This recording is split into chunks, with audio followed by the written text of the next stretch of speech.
नमस्कार, राम राम।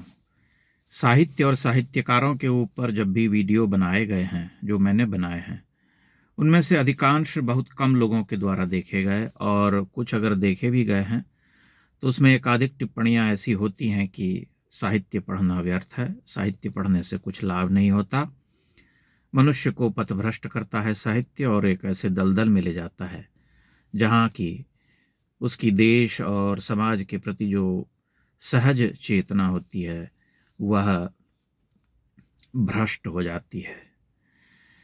तो क्या हमें साहित्य को पूरी तरह से निरस्त कर देना चाहिए, साहित्य पढ़ना बंद कर देना चाहिए? क्या साहित्य वस्तुतः एक ऐसा भाव क्षेत्र है जो मनुष्य के जीवन में कहीं से भी महत्वपूर्ण नहीं, उसे कुछ अच्छा मनुष्य नहीं बनाता है साहित्य?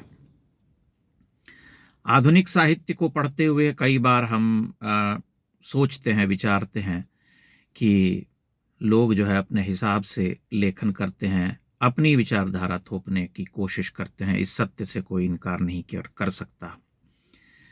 लेकिन साहित्य को अगर हम पूरी तरह से निरस्त कर दें या ये कहें कि साहित्य पढ़ना व्यर्थ है, तो यह जो है एक तरह से अनर्थ होगा।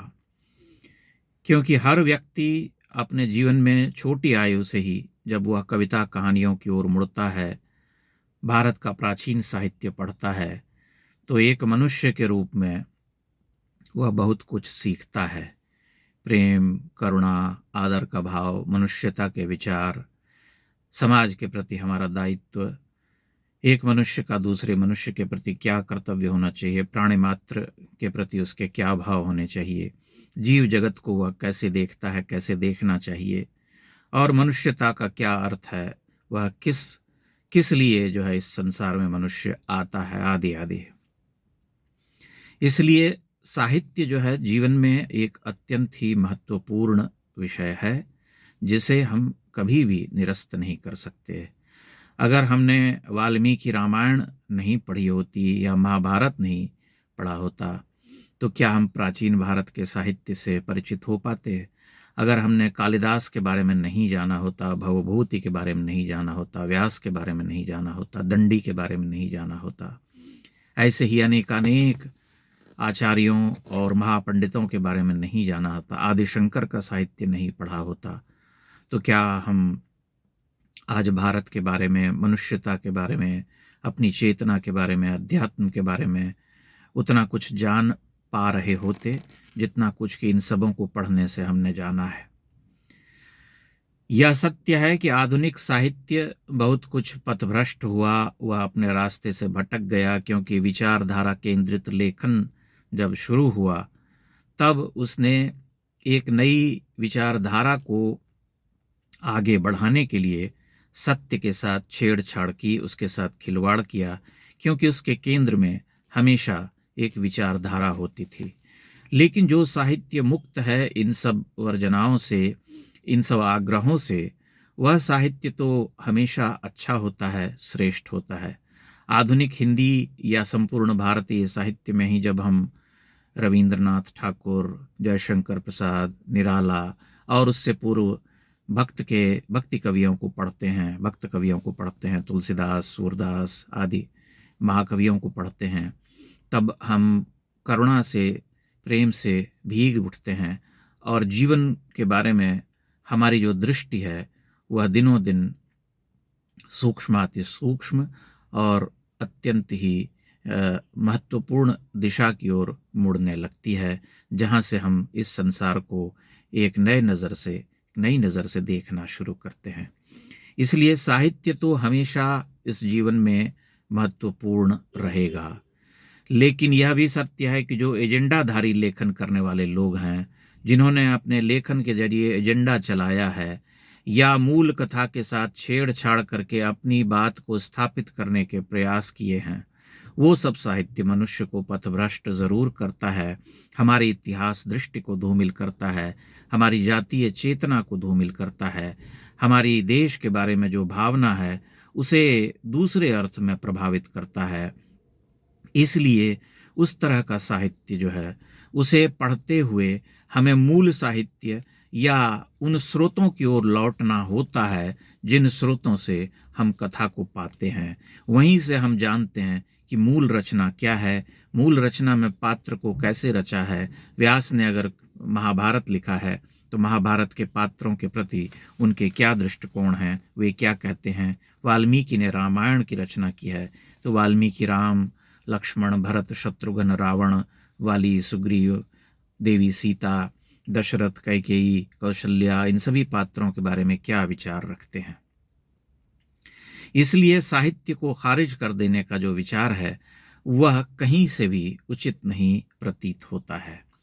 जब हम कविताएं पढ़ते हैं तब हम, अगर हमारे भीतर साहित्य के प्रति प्रेम है या उसको समझने की शक्ति है, तो हम निश्चय ही उन कविताओं को, अच्छी कविताओं को पढ़ते हुए बहुत प्रसन्न होते हैं, बहुत प्रफुल्लित होते हैं। हमारे भीतर जो है एक दिव्य चेतना का जागरण होता है। और ऐसा व्यक्तिगत रूप से मैंने कई बार अनुभव किया है कि जब छोटी आयु में ही मैं जयशंकर प्रसाद या निराला या अन्य कवियों की पंक्तियां पढ़ता था, तब बहुत देर तक स्तब्ध रहता था और यह विचारता था कि यह कितना सुंदर लिखा है। कई बार हम अर्थ न समझते हुए भी उन पंक्तियों की ओर खींचे चले जाते थे, जो कहीं न कहीं मनुष्य को उन पंक्तियों से जोड़ता है। उसके भीतर एक ऐसी बात होती है जो ये कहती है कि जो ये पंक्तियां लिखी गई हैं, निश्चय ही इन पंक्तियों का जो अर्थ है वह बड़ा ही दिव्य है।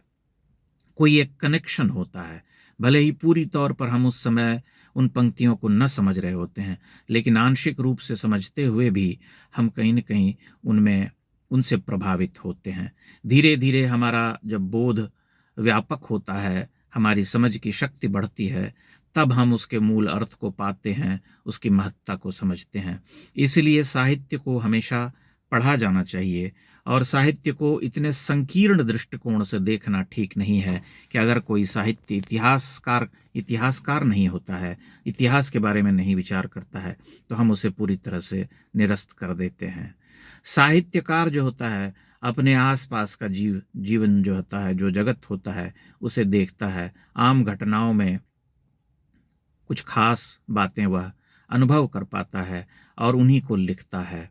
जो जितनी महत्तर चेतना होती है, एक साहित्यकार के रूप में जो जितना गंभीर होता है, रस भाव बोध से पगा होता है, उसका साहित्य उतना ही उच्च होता है, उतना ही श्रेष्ठ होता है।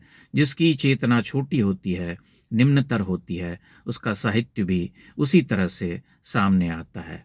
इसलिए हमें वर्गीकरण करना आना चाहिए कि हम क्या पढ़ें, क्या न पढ़ें। और यह तभी हो पाता है जब हम गंभीरता से साहित्य पढ़ते हैं, उसे समझने लगते हैं। इस संसार में ऐसा कभी नहीं हुआ कि हमेशा सबने जो भी लिखा, जो भी रचना की, वो सब कुछ जो है पठनीय है या ग्रहणीय है। उनमें से हमेशा से प्राचीन काल में भी बहुत कुछ ऐसा लिखा गया जिसे पढ़ते हुए हम भीतर से कुपित होते हैं और सोचते हैं कि यह क्यों लिखा, ऐसा क्यों लिखा। इसलिए यह प्रवृत्ति तो आज से नहीं बल्कि हजारों वर्ष से रही है मनुष्य के भीतर, क्योंकि अंततः साहित्य तो मनुष्य के द्वारा ही रचा जाता है।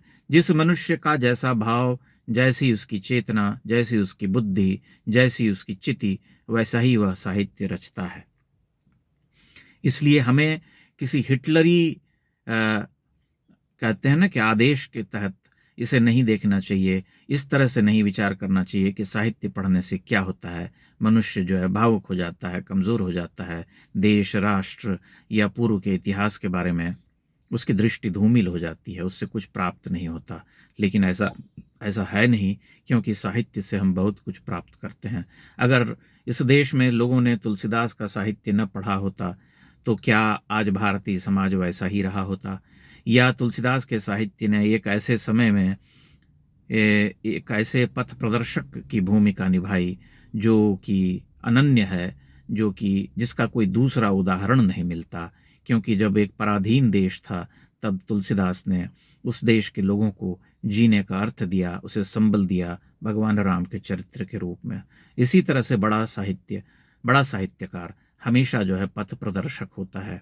जयशंकर प्रसाद की कामायनी हम आज भी पढ़ते हैं तो उसमें डूब जाते हैं और यह समझते हैं कि कवि ने कितनी विराट दार्शनिक चेतना के साथ यह काव्य रचा है। उसी तरह से निराला की कविताएं हैं, राम की शक्ति पूजा, तुलसीदास, सरोज स्मृति या अन्य कविताएं, छोटी बड़ी कविताएं, उन सब को पढ़ते हुए हम उसी उच्चतर भावभूमि पर प्रतिष्ठित होते हैं, बैठते हैं। वैसे ही अनेकानेक और कवि लेखक हैं, ज्ञेय हैं, निर्मल वर्मा हैं, अन्य भाषाओं के कवि लेखक हैं, उन्हें अवश्य पढ़ा जाना चाहिए। हमें किसी को किसी खांचे में बिठा करके नहीं देखना चाहिए।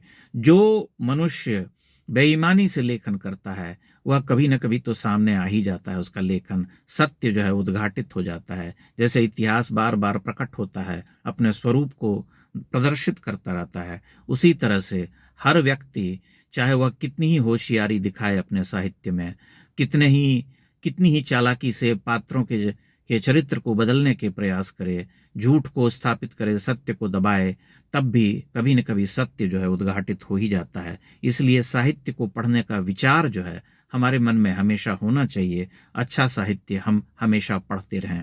और आज भी ऐसे समय में जबकि लेखन जो है बड़ा ही साधारण हो गया है, हर व्यक्ति जो है कुछ न कुछ लिख रहा है, सोशल मीडिया की बढ़त के बाद, उसके आम हो जाने के बाद कोई ना कोई टिप्पणी कर रहा है, टिप्पणीकार है, लेखक है। तब भी इस भेड़िया धसान में आज भी बहुत कुछ है जो कि अच्छा लिखा जा रहा है, और अच्छे लिखने वाले लोग आज भी उपलब्ध हैं, मौजूद हैं, जो बड़ी सक्रियता के साथ लेखन कर रहे हैं। चूँकि बहुत बड़े फलक पर लोग लिख रहे हैं, बहुत बड़ी संख्या में लेखन कर रहे हैं, इसलिए यह भी एक सत्य है कि उसमें से बहुत बड़ा हिस्सा जो है वह बड़ा ही साधारण है, बड़ा ही रद्दी है, और एक आत्ममुग्धता की प्रवृत्ति भी लोगों में बहुत बढ़ रही है, क्योंकि सभी ये मानते हैं कि वे कुछ महत्वपूर्ण लिख रहे हैं या कुछ ऐसा लिख रहे हैं जिसे प्रशंसा मिल रही है। क्योंकि लिखने वालों को आज टिप्पणीकार भी बहुत सारे मिलते हैं, वाह वाह करते हैं, अद्भुत अद्वितीय आदि टिप्पणियों से उनके मन में यह भ्रम उपजता है कि वे कुछ बहुत ही अच्छा लेखन कर रहे हैं। यह सत्य है, लेकिन जो सच में अच्छा लेखन कर रहे हैं वे तो हैं, हम उनकी उपस्थिति को नकार नहीं सकते। इसलिए साहित्य तो पढ़ा जाता रहेगा, जब तक यह संसार है तब तक साहित्य लेखन होता रहेगा। अच्छा लिखने वाले लोग हमेशा रहेंगे, बुरा लिखने वाले लोग भी हमेशा रहेंगे। हमें यह तय करना है कि हम क्या चुनना चाहते हैं, हम क्या पढ़ना चाहते हैं। बहुत बहुत धन्यवाद।